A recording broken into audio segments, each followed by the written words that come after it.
Hi everybody, it's Crystal. I hope everybody's doing well today and staying safe. Welcome to my channel, Bagoday Crochet, where we talk about anything yarn and crochet related. So today, I just thought I'd pop on here and I'm going to tell you, it's going to be story time.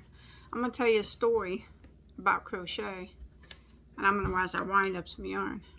So we're going to talk and wind. How's that sound? Got me some pretty Malabrigo here. Time for Bagoday to make another hat. All right, so as I wind this yarn here, I'm gonna tell you a little story. Now, first off, I do have tutorials on how to wind yarn. it's backwards day. How to wind yarn. You can find them on my channel. And I do not have a tutorial for this hat. This is actually a store-bought hat I purchased at Walmart probably 4 or 5 years ago. Anyways, so what I want to tell you a story about, maybe some of you have known because I've told it before, but a lot of people ask me all the time, and I don't mind telling the story. It's a good story, I guess. I'm not the greatest storyteller, but I'm going to tell it. Get asked it a lot. Crystal, how did you learn to crochet? Because see, I don't read or write a pattern. I wasn't taught that way. Some people can't understand how you can crochet without a pattern. But you know, a lot of those patterns that you read, someone made those up in their head without a pattern. So it's very possible to crochet without knowing how to read or write a pattern. And so that's the way I was taught. And I have no desire to learn how to read or write a pattern because I have no need to know how, if that makes sense.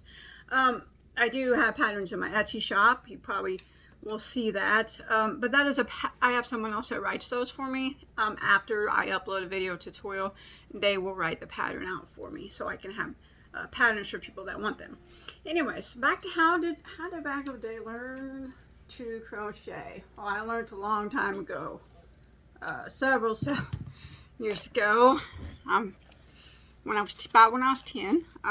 So this is when I'm winding up here, some of that beautiful sealed wax Malabrigo worsted.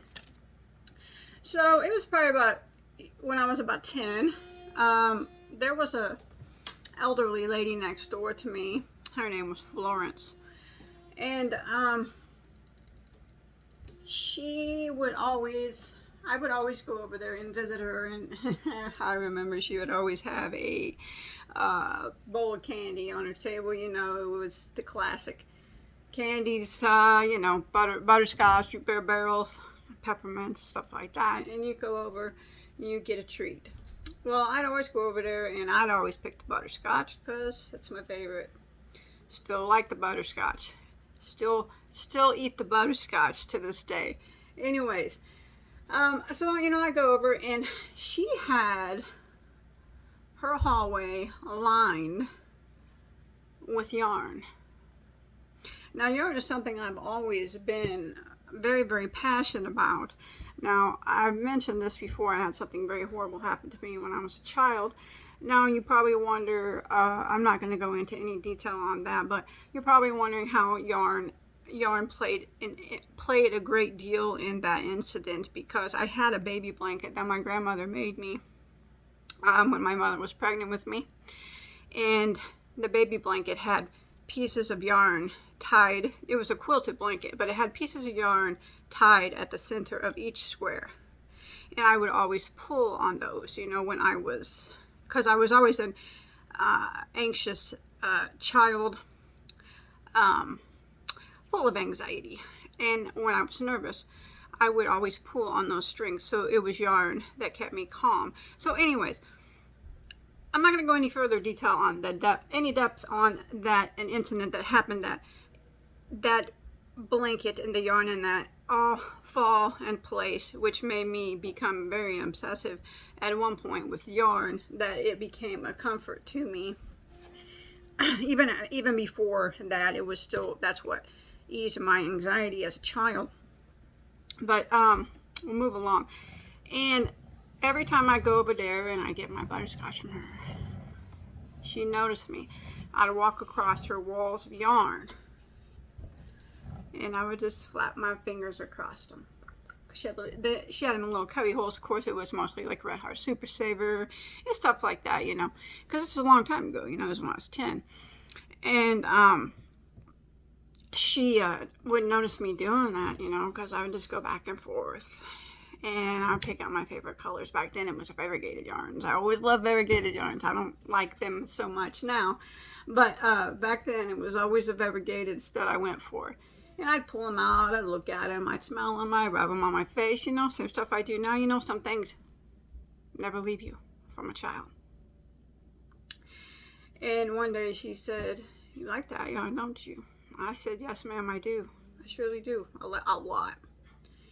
And she said, "Do you want to learn how to crochet?" And I said, "Yes, ma'am, I do." And that's how it began. So she taught me to crochet. Now, I always say that I was taught to crochet with discipline. Now, this was a nice lady. She was a nice lady. But she was stern. And, you know, I was only 10. And she taught in a manner of sternness. Not because she was trying to be mean, and because she wanted me to be the best that I could be. At the time, I did not understand that, but of course I do now. The first thing I had to learn was every stitch that she knew, and they're multiple. I had to learn them all. She would test me on them. If I did not do good, I would get a stern talking to. She would be very disappointed in me. I didn't want to disappoint her. To this day, I don't want to disappoint anybody. I try my hardest to never disappoint my mother and father. And I would always feel bad if I got them wrong, and I'd study as hard as I could so I could always make her proud of me. I just wanted to make her proud of me. That's all I wanted to do. So she just multiple after multiple, or stitch after stitch, multiple after multiple. Well, you know, I learned them all. I knew them, everyone that she knew, you know, and she knew, I knew. Eventually, I could not move forward till I knew every stitch that she knew, and it's multiple.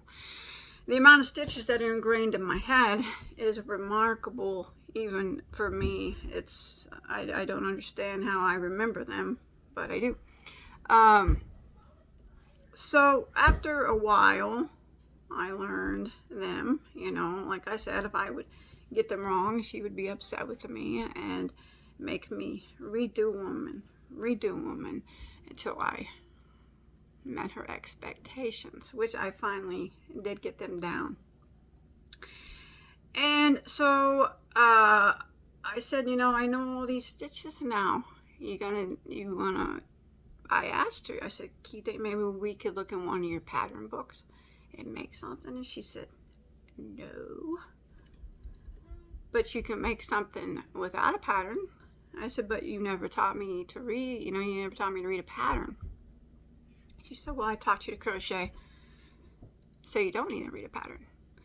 And so the first thing I crocheted, she had tossed down one day. I was sitting on the couch and she had tossed down, I don't know if it was like a doll dress or a baby dress or something made out of fabric. She tossed it out of my lap and she said, I want you to crochet that. And again, I said, but you never taught me how to read a pattern. And she goes, I taught you how to crochet. You don't need a pattern.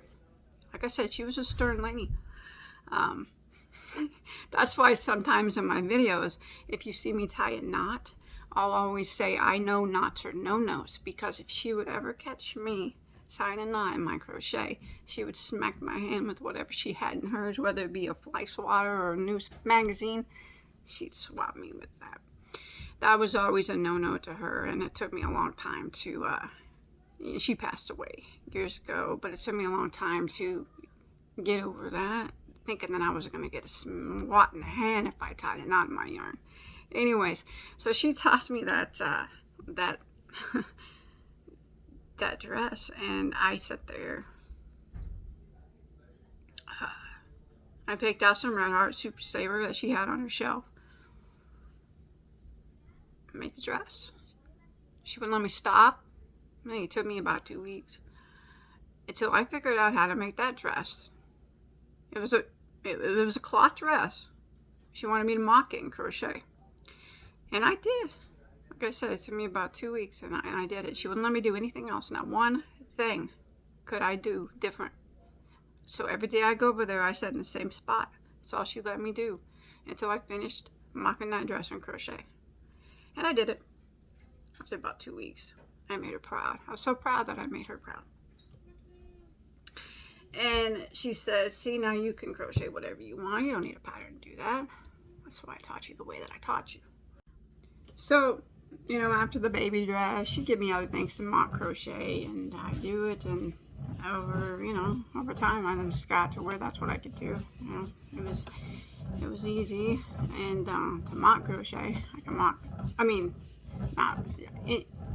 fabric items I can mock it and crochet, other crochet I can mock and crochet, knit I could try to mock it and crochet, just anything I can mock and crochet. Then you know, it was time to create my own. So after I learned how to mock everything there was of every type of fabric and crochet, I could make my own. It wasn't hard because I knew every multiple to every stitch that she knew, which, believe me, she had quite the library in her head. So therefore I have it now as well in mine. But anyways, so yeah, it's very easy for me to come up with designs on the fly. It's fun for me to figure out like crochet things that have a whole bunch of different stitches or things with different multiples. It's fun for me to make everything come out and work in harmony. So I do remember though I wanted to make an Afghan one time. That was the worst ever. So I don't like to make blankets to this day. I hate making blankets. I hate it. Pass them on to my husband. I guess I shouldn't say hate, but I really dislike it to my inner core.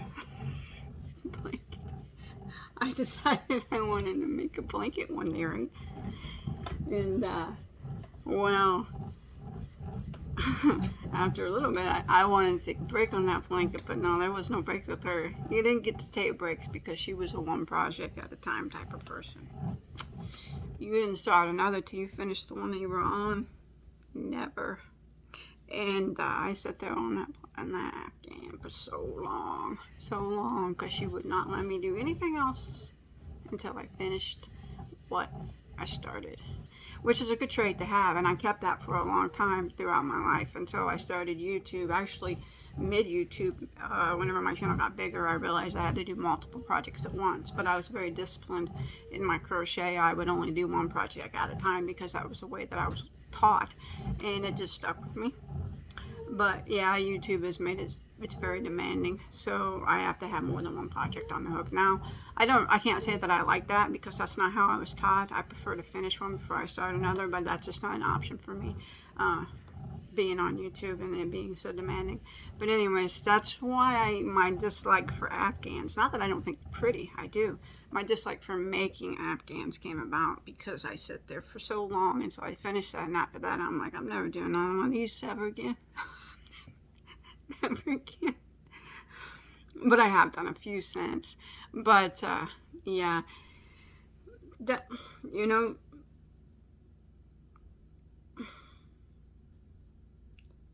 that's how I learned to crochet. Discipline. And I'm teaching my daughter the same way. I know you probably think that might be mean, but no, it's not. It's not. It's the way I learned. And like I said at the time, I didn't like it because I didn't understand. Now that I'm an adult, I understand why I was taught that way.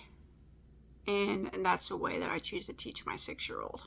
She understands that she doesn't get to do anything new until she learns what I'm teaching her at that moment. So I made her do a chain for so long until her chain was perfect. I made her make single crochets for months. And to her attention, every single crochet looked exactly the same. And that's the way that she learned her stitches. Yeah, maybe it's strict, maybe it's not cool to teach the little girl that way, but it worked for me. I'm okay. I turned out okay. So that's how I was taught, and that's it. So I would, you know, she lived, my neighbor, till she passed away when I was in high school. I always go visit her, almost every day. I only hope that, you know, when I was little, like I said, I never wanted to disappoint her. I only wanted to make her proud. And I hope that wherever she is, that I'm making her proud.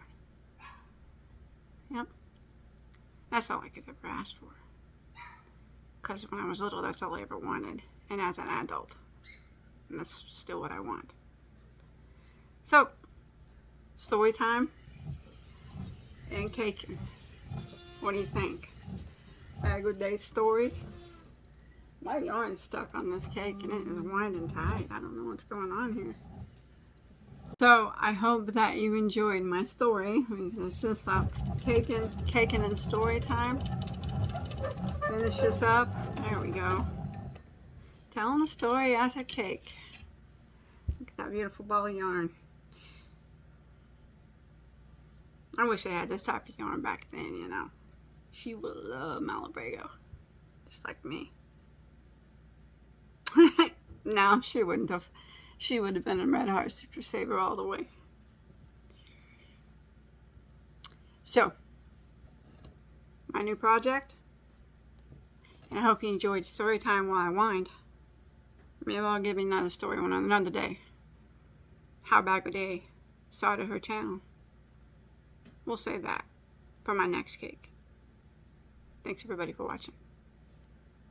Bye guys.